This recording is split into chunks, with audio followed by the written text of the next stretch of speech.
ଦେଖନ୍ତୁ ଦାଦନ ଶ୍ରମିକର କଥା ଆପଣମାନେ ସମସ୍ତେ ଜାଣିଛନ୍ତି। ଆମେ ଟୋଲ୍ ଫ୍ରି ନମ୍ବର ବି ଜାରି କରୁଛେ, ବିଭିନ୍ନ ୱେବସାଇଟ୍, ବିଭିନ୍ନ ପତ୍ରପତ୍ରିକା ଆପଣମାନଙ୍କ ମାଧ୍ୟମରେ ବି ଆମେ ପ୍ରଚାର ପ୍ରସାର ଏବଂ ଆଇସି ପ୍ରୋଗ୍ରାମ ସବୁ କରୁଛେ। କିନ୍ତୁ ଲେବର ଡିପାର୍ଟମେଣ୍ଟର ପାଖରେ ଯେଉଁମାନେ ସବୁ ଯାଉଛନ୍ତି ଆପଣଙ୍କର ଆସ୍ପିରେସନାଲ ପାଇଁ ଯାଆନ୍ତୁ କିମ୍ବା ଅନ୍ୟାନ୍ୟ ବିନା ରେଜିଷ୍ଟରରେ ଯାଉଛନ୍ତି, ଲେବର ଡିପାର୍ଟମେଣ୍ଟ ସେଥିପାଇଁ ପ୍ରତ୍ୟେକ ପଞ୍ଚାୟତରେ ଏବେ ଗୋଟେ ଆଇସି ପ୍ରୋଗ୍ରାମ କରିବ, ଆଉ ଲୋକମାନଙ୍କୁ ସଚେତନ କରିବ। ଆଉ ଲୋକମାନେ ଯେଉଁମାନେ ଯିବେ ବାଧ୍ୟତାମୂଳକ ପଞ୍ଚାୟତରେ ରେଜିଷ୍ଟ୍ରେସନ କରିବା, ଏଇ ଯେଉଁ ପ୍ରୟାସ ଜାରି ରଖୁଛେ, ଏଥରଠୁ ଆଗରୁ ବି ଥିଲା, ସେଇଟାକୁ ଆଉ ଥରେ ଆମେ ତାକୁ ଜାରି କରିବୁ।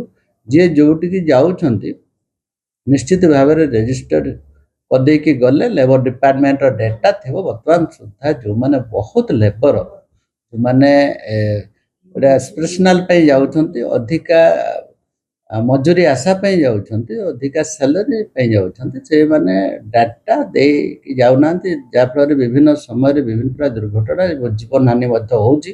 ସେ ଦିଗରେ ଏବେ ବି ଆପଣମାନଙ୍କ ମାଧ୍ୟମରେ ମୁଁ ଅନୁରୋଧ କରିବି ଏବଂ ଅପିଲ କରିବି ଯେ ଯେଉଁ ଓଡ଼ିଶାରୁ ବାହାରକୁ ଯାଉଛନ୍ତି, ଯେଉଁମାନେ ହାୟର କ୍ୱାଲିଫାଏଡ୍ ପିଲାମାନେ ମଧ୍ୟ ବିଭିନ୍ନ ଆଇଟି ସେକ୍ଟର ହଉ, ବିଭିନ୍ନ ଏବଂ ଇଣ୍ଡଷ୍ଟ୍ରିଆଲ ସେକ୍ଟର ହଉ ଯାଉଛନ୍ତି, ସେମାନେ ଏଟଲିଷ୍ଟ ଆମର ପଞ୍ଚାୟତ ଏବଂ ଜିଲ୍ଲା ଲେଭେଲ ରେଜିଷ୍ଟ୍ରେସନ କରିକି ଗଲେ ଆମେ ଜାଣିବା ଆକ୍ଚୁଆଲି ତାଙ୍କର ପାଇଁ ଆମ ପାଖରେ ଯାହା ବ୍ୟବସ୍ଥା ଅଛି ସେମାନେ ବି ପାଇବେ।